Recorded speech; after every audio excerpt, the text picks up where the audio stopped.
Hello everyone. I hope everyone is hunkered down and keeping safe. Schools in our area are closed for 14 days, and I understand New York City schools have done the same thing. It will be interesting to see if they can all move to online learning. But we don't have to worry about that. We're already there. There's no basketball, baseball, or hockey until who knows when. Looks like all those sports fans will have to binge watch The Marvelous Mrs. Maisel on Amazon Prime. Dr. Laura and I just started watching it during our 14-day quarantine. I would like to hold a synchronous meeting via Zoom this week to answer the many questions you have regarding the selected response test assignment and coronavirus updates. Many of you have expressed concerns about assignments and extensions for due dates. I will try to answer all of these questions during our meetings. I would like to meet on Wednesday, that's 2 days from today, at 7 p.m. My Zoom address is in the transcript, and I'll also put it on the screen. And it's the ID is 846-591-2567. I am inviting all three of my sections and would like to meet you all personally, so be prepared just to say hello so I can see your face. I will mail everyone an invite via Canvas and Remind.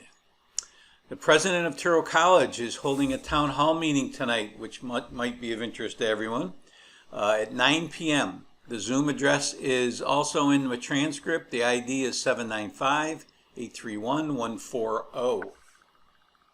The initial selected response test discussion board has officially ended, but like the Learning Target posting, I will leave it open so the weekend warriors can get feedback. I will continue to give my feedback throughout the week to those who have yet to receive it.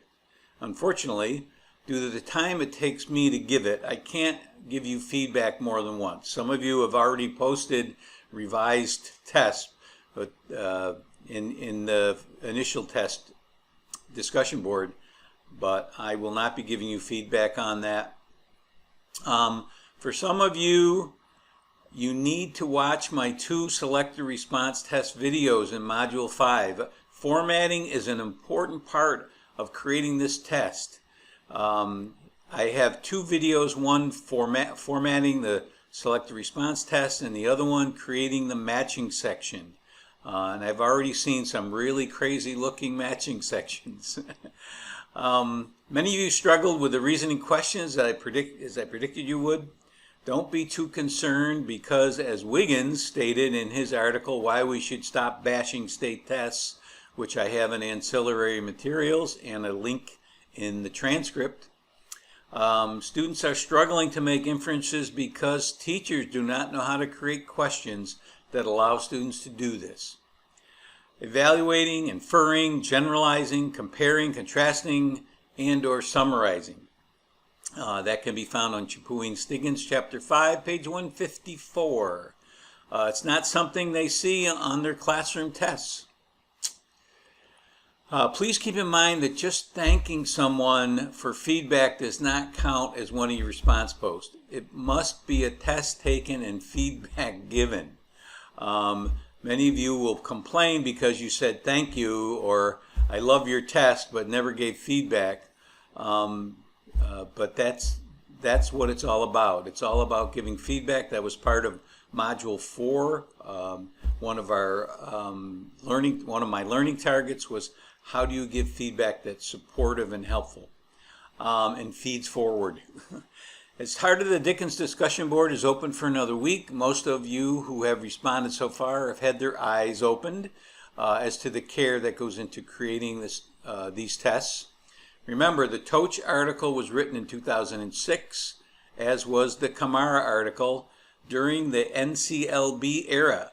While that law has been replaced with the Every Child Succeeds Act, ESSA, Every Student Succeeds Act, excuse me, most states have kept their accountability tests. New York has eliminated the mandate that test scores be part of the Heidi score for teachers.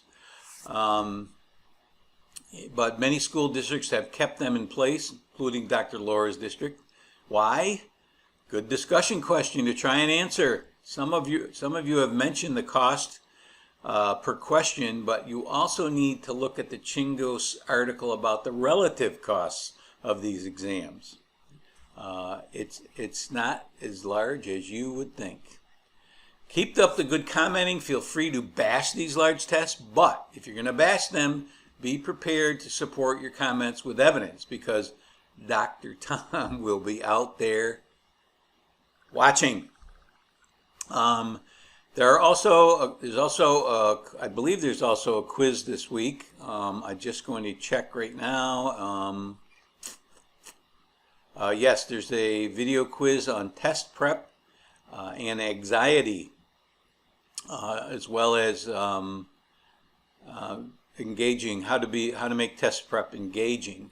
So make sure you look at that. You get 2 shots for it. There's also a hard copy right under the video in the module.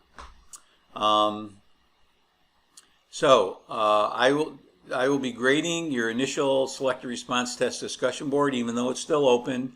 It was technically closed last night. You'll notice in Module 7 there's another modified discussion board in which you will post your revised test. Again, you have 2 weeks to do this and give feedback, but you're not compelled to give feedback in this one, but you are compelled to take the test and repost it with answers. So again, do not post your test with answers in it. Some of you did that the last time, because your classmates have to take it. However, make sure you take at least 5 tests and post your draft within the first 7 days for a proficient rating, or you can post it by Thursday for an advanced rating. You should also give feedback, especially to someone who's still struggling. So that's it for this teaching memo. I will be back in 1 week